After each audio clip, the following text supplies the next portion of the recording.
Let's talk about us, women, magical being that we are.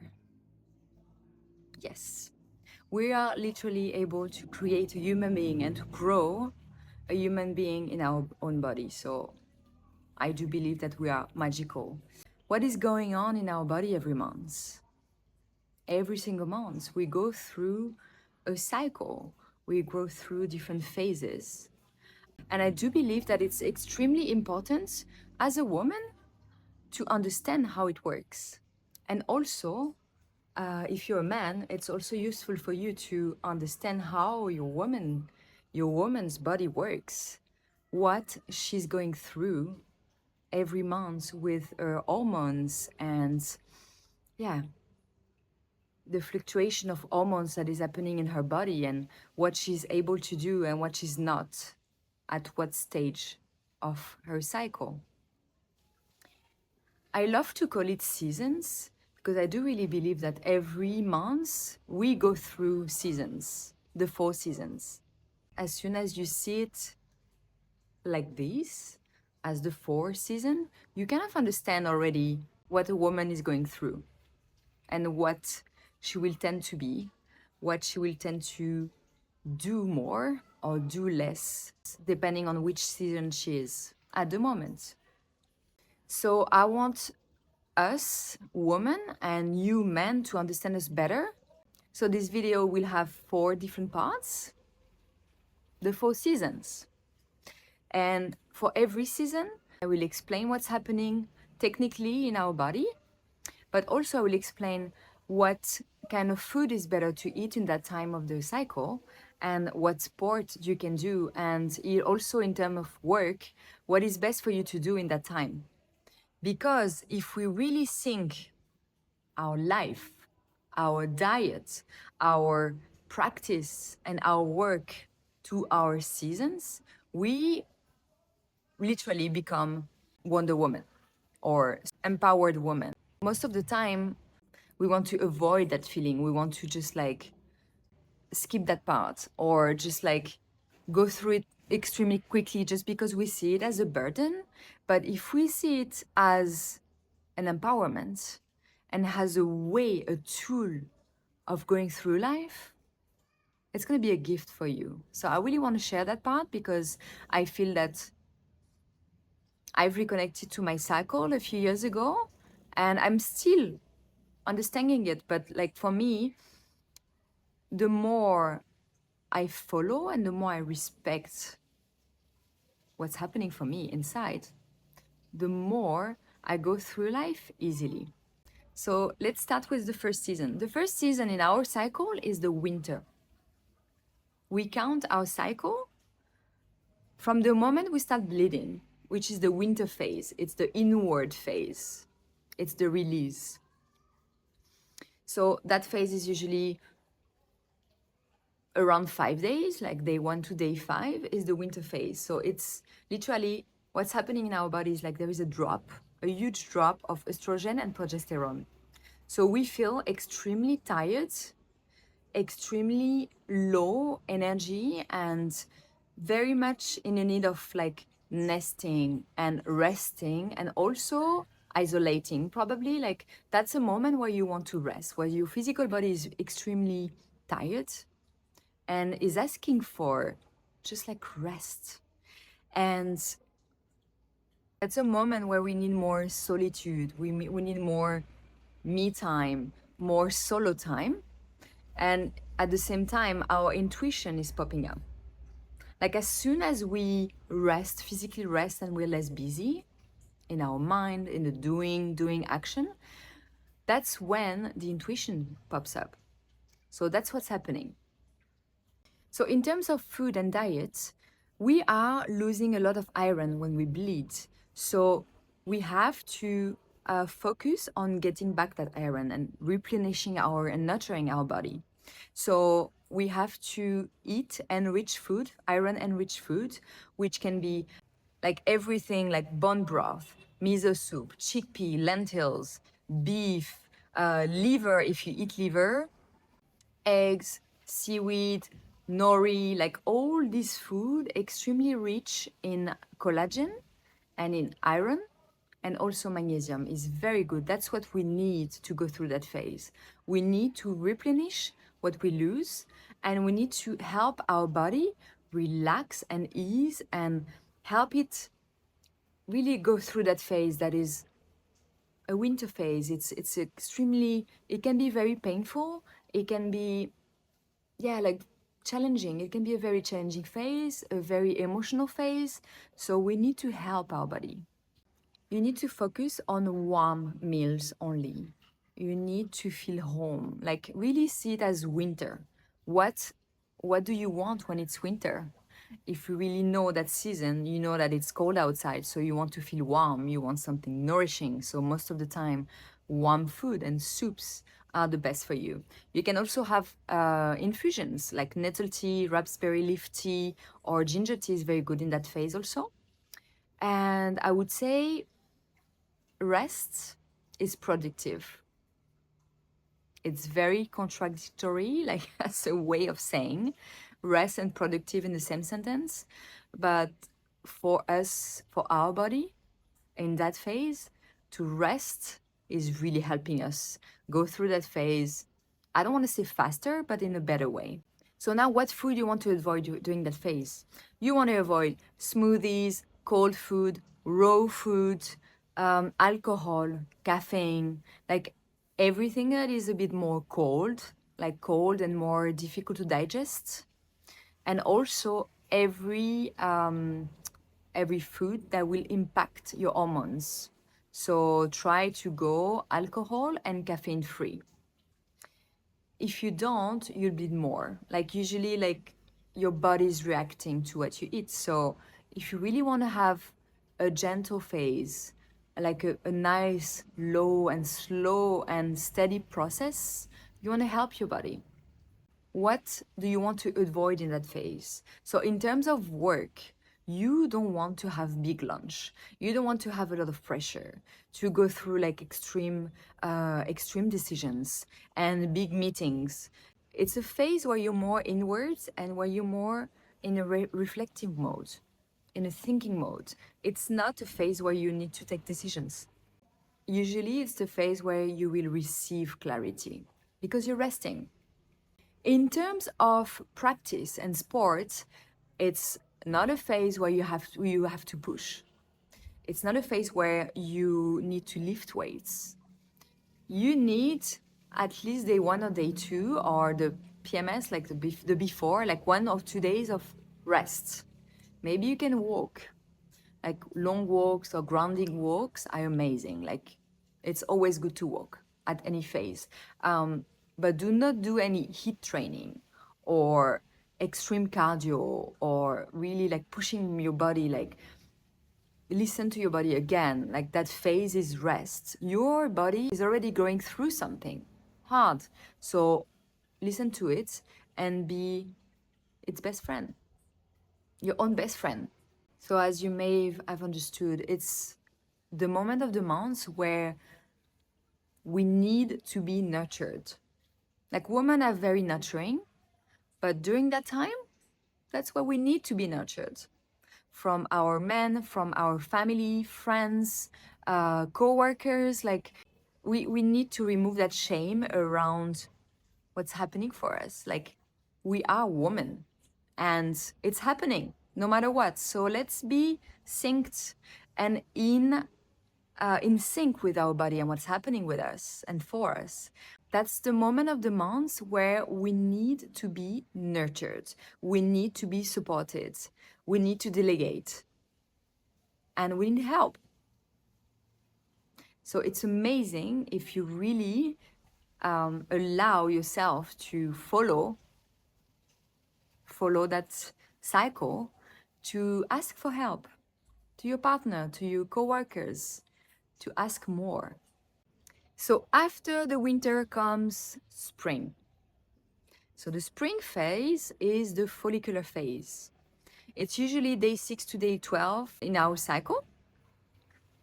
And it's a moment where estrogen starts to rise a little bit more. So we feel more energetic, we feel more curious, and motivated and creative. Like it's kind of like it's spring and you want to go out again to the world. You can connect to people again and be surrounded again. Like it's really a phase where the energy is coming back. So we feel like, yes, now I can go again outside and I can socialize and I can start pushing again at work. And like, it's a really nice phase. So in terms of food, what is best to eat during this phase is leafy greens, like a bit more light foods. So fish or chicken, fermented food, citrus fruits, berries. You want to empower your body again. Like you want to help him go through, like go out again and go through that spring and feel energetic.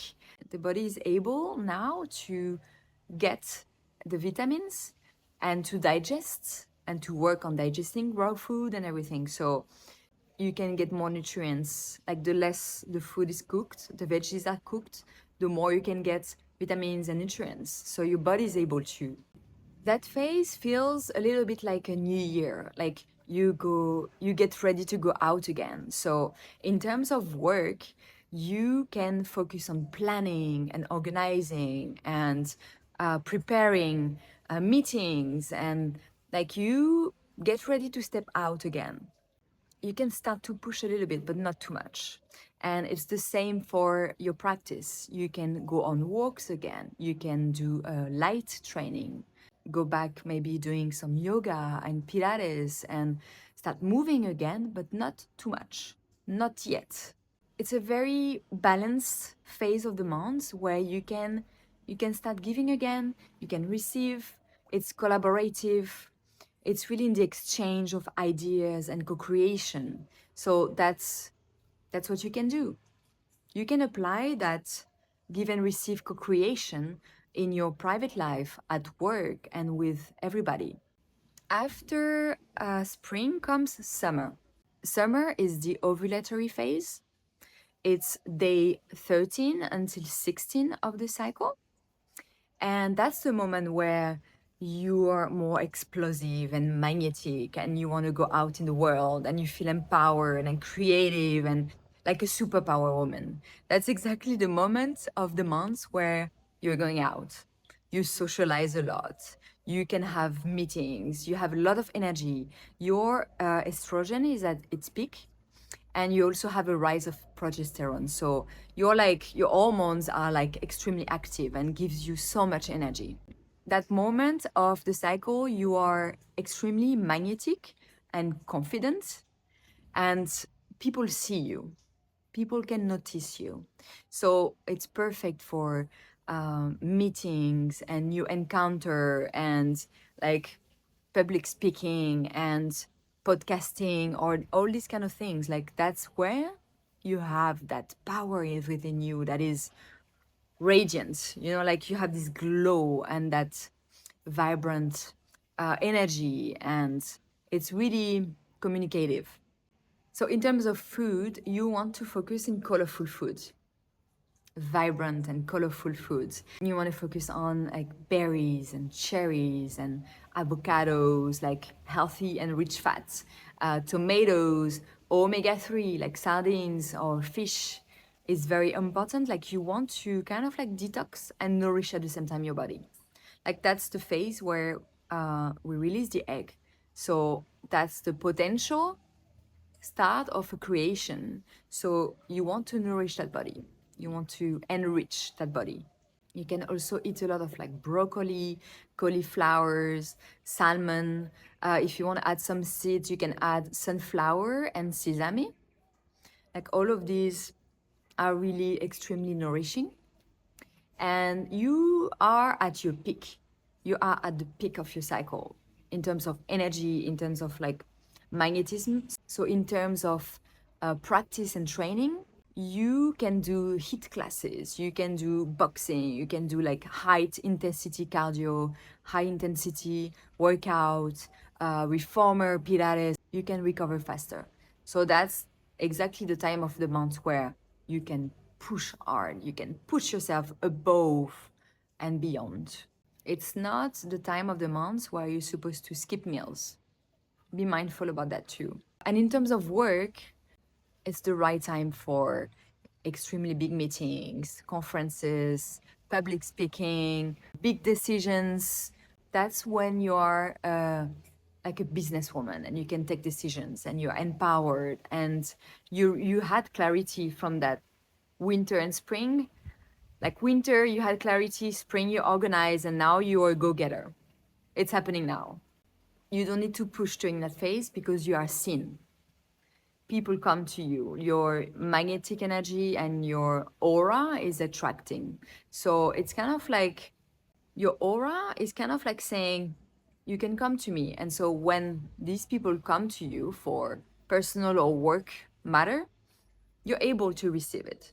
You are in the right time of the cycle to be able to handle it. And finally, we have the autumn phase. So it's usually day 17 until day 28. So that phase starts to be a little more inward. It's more reflective of what happened before. It's more a phase of integration and preparation for winter. So what's happening during that phase? You have a peak of progesterone. Your metabolism increases.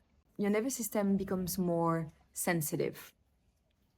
It's more a phase of integration, a phase where it's kind of like you had your peak and then you kind of like start to go like slowly down, like more inwards, more in a reflection mode, preparing for winter. So you're more focused, but a bit less social. And you may already start to feel the PMS, like the premenstrual symptoms. So yeah, it starts to be a little hectic. So how to support your body with food in that time? You want to eat grounding and nourishing foods, like extremely grounding. So, and comforting food also, but healthy ones. So I would say sweet potatoes, leafy greens, pumpkin, chicken, fish, eggs, pumpkin seed also, like mineral enriched food and magnesium enriched foods, like pumpkin seeds. Probably roots vegetables. So you may want to have like nourishing soups, like enriched velouté, pumpkin soup, or these kind of things. And you may eat more. You may feel more hungry in that phase. But the trick here is we tend to eat a little bit out of line when we are in a PMS mode, but that's exactly the time where you should be more, I don't want to say strict, but more aware of what you're giving to your body. You may want to reduce caffeine, you may want to reduce sweets, but focus more on something that is extremely nourishing for you, grounding and nourishing. This is the phase where you will feel less social. You want more like in-house evenings and start nesting, basically. In terms of workout, at the beginning of this phase, you can still do some like strength training, like high intensity workout. But as soon as you start approaching that PMS moment of the month, you may want to switch into more like stretching and yoga and more gentle workouts. I'm sure your body will talk to you and tell you, okay, now it's a bit too much. I'm feeling extra sensitive right now, so I may want to slow down and just walk in nature, meditate, journal. In terms of work, it's kind of like the same. Less meetings, less public speaking, but more organizing, more reflecting again, and integration again. You can be very focused during that phase, so you may want to do stuff that need a high focus, organization, and preparation, organizing for the next phase. That's the moment of the month where you need to be more, you need to put boundaries in your social life, in your work life. Like that's the moment of the month where you know what's coming, you know winter is coming, so you need to protect your energy. You need to really look at your battery and see what is giving me energy and what is taking me energy. You don't want to be drained more than you will be during winter phase. So if you're observant of what's going on for you, what's happening within you, you become kind of like your own manager, and you may want to say more no than yes during that phase. So it's extremely interesting to understand as a woman and also as a man what a woman goes through every month. Because it's not like, because we evolve and we change faster, and it may be difficult to understand even for us what is happening. But as soon as you really observe and sync with your cycle, you understand the phases. If you adapt the food, if you adapt the workout, if you adapt the task and your social life to your cycle, you will feel so much empowered. And you will really be serving yourself a lot. If you are taking a contraception at the moment, you may not feel these phases. You may not feel what is going on in your body. You may know, because obviously there is a tablet and a timing on that tabs, but the less you have hormone controls or anything that is disrupting your hormones, like the more you can feel and the more you can be in sync. And as a woman, like, you don't want to shut down your system. You don't want to shush your system. You want to be connected to it and understand what's going on. It's very precious to be able to be in a high, like, collaborative form with your own self and with your body. And it's extremely interesting if you are able to adapt your life around it and to respect these phases and your needs and to really adapt your life around it the most you can, it really becomes extremely interesting. So I hope that video helped you understand better and gave you a guideline for the next season to come for you. And I will soon develop a guide of food and workout to kind of like resume this and give you like some recipe ideas. And I feel that as women, we need to reconnect to this. We really need to. Because sometimes we get lost, we feel bad, or we feel blame or shame around this. And this is not normal. Like, we create life. We are powerful. So let's collect all these feelings, collect back, reset, and start from scratch, connected and sync to ourselves. There is nothing to shame about what is happening for us. It's extremely beautiful, it's extremely powerful, and it's even more powerful when you use it at your own expense. I'm not extremely fan about the word use, but I don't mean it exactly in this sense. But I feel that the more you understand yourself, the more you can serve. The more you understand your needs, the more you can ask for help. And the more you understand what is happening within you, and the more you can nourish that part, the more you can function and feel good in yourself.